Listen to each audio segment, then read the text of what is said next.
The most powerful weapon in the 10th century BC was the composite bow. Combining wood, horn, and sinew, this was a powerful ranged weapon used by steppe nomads and early civilizations like the Assyrians. The most powerful weapon in the 9th and 8th century BC was the war horses.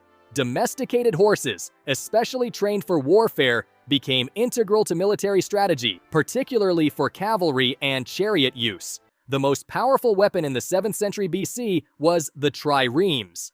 The trireme was an advanced ancient naval vessel with 3 levels of rowers, enabling remarkable speed and maneuverability.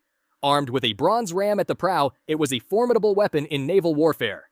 The most powerful weapon in the 6th century BC was the iron weapons. The introduction of iron weapons during this period marked a significant advancement over bronze. Iron swords, axes, and spearheads became more common, as they were generally harder and more durable than their bronze counterparts. The most powerful weapon in the 5th century BC was the battering ram. The battering ram was a siege weapon used to break down the doors or walls of fortifications during ancient and medieval warfare.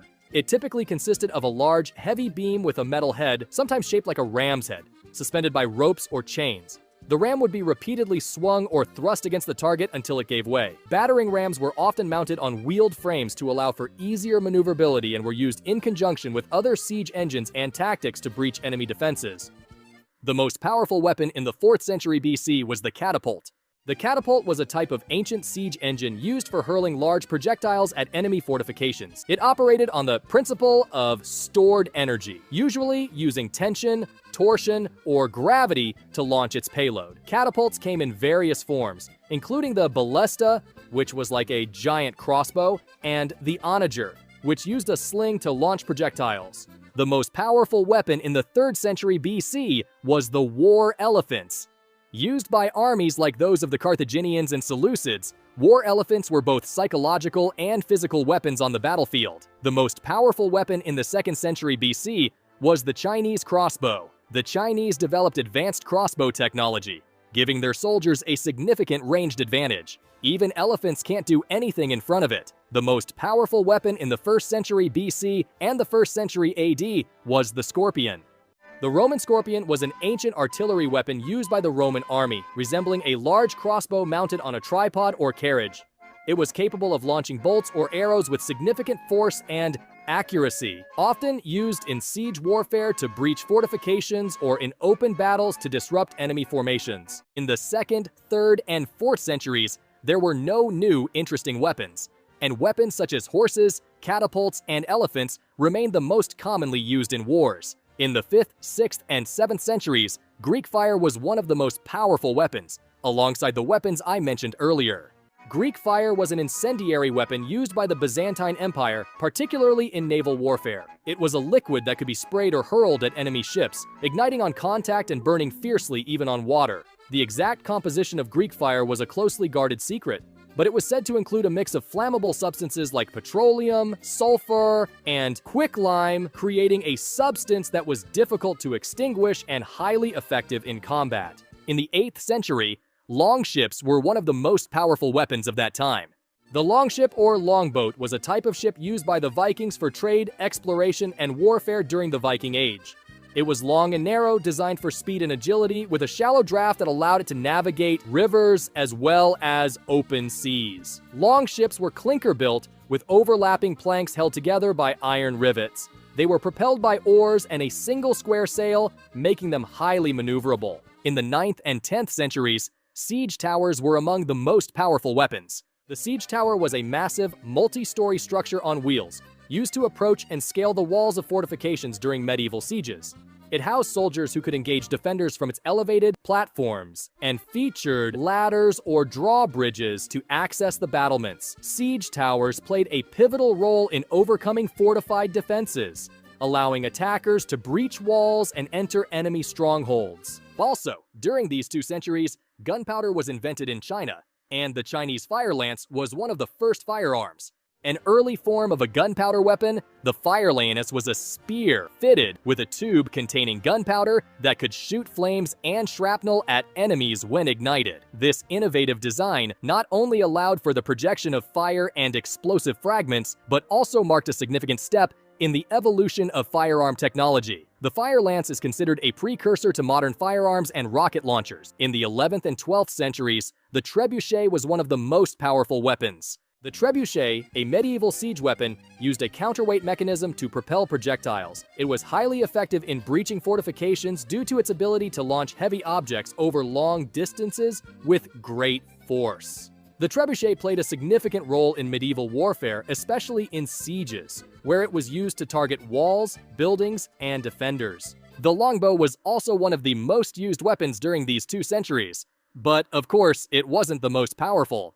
The longbow is a type of bow that is tall, roughly equal to the height of the person who uses it, allowing for a long draw length and therefore more power and greater range compared to shorter bows. In the 13th century, gunpowder began to spread around the world. It was a powerful weapon, but available in very limited quantities.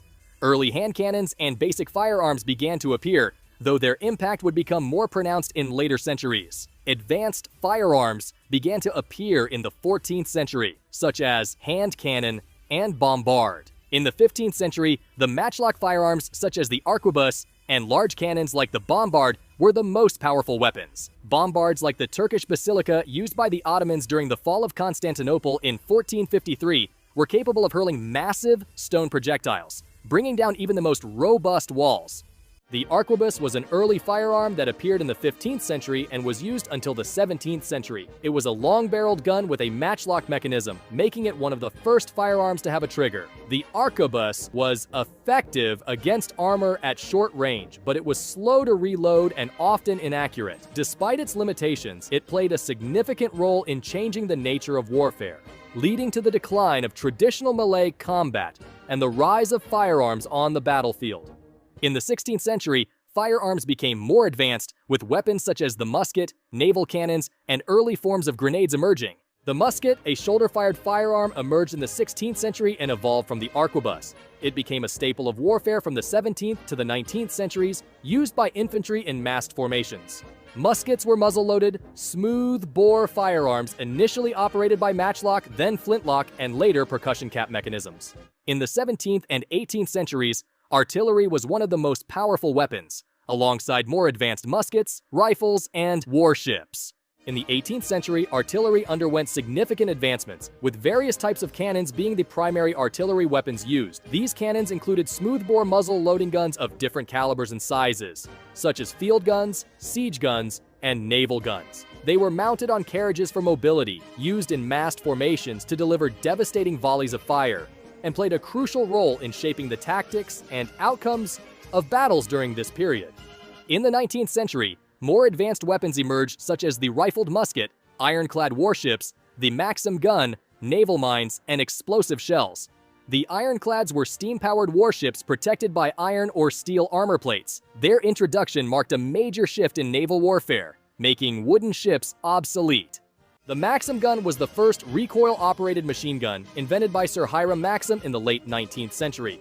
It was a fully automatic weapon that used the energy from the recoil to eject spent cartridges, reload, and fire continuously. The Maxim gun was a game-changer in warfare, providing a high rate of fire and sustained firepower that could suppress enemy positions effectively. It played a significant role in colonial warfare and World War I, influencing the development of modern machine guns. The 20th century witnessed perhaps the greatest development of weapons in human history, especially during World War I and II. Tanks made their first appearance, as well as warplanes, ballistic missiles, submarines, machine guns, drones, chemical weapons, and warships underwent significant advancements, and firearms changed completely. Simply put, the 20th century transformed the nature of warfare entirely. And of course, the most powerful weapon in the 20th and 21st centuries is nuclear weapons. Without a doubt. Nuclear weapons are explosive devices that derive their destructive force from nuclear reactions, either fission, splitting of atomic nuclei, or a combination of fission and fusion, the joining of atomic nuclei. These weapons release immense amounts of energy in the form of a nuclear explosion, causing widespread destruction and long-term environmental effects such as radioactive fallout. They have been used twice in warfare, during the bombings of Hiroshima and Nagasaki in World War II,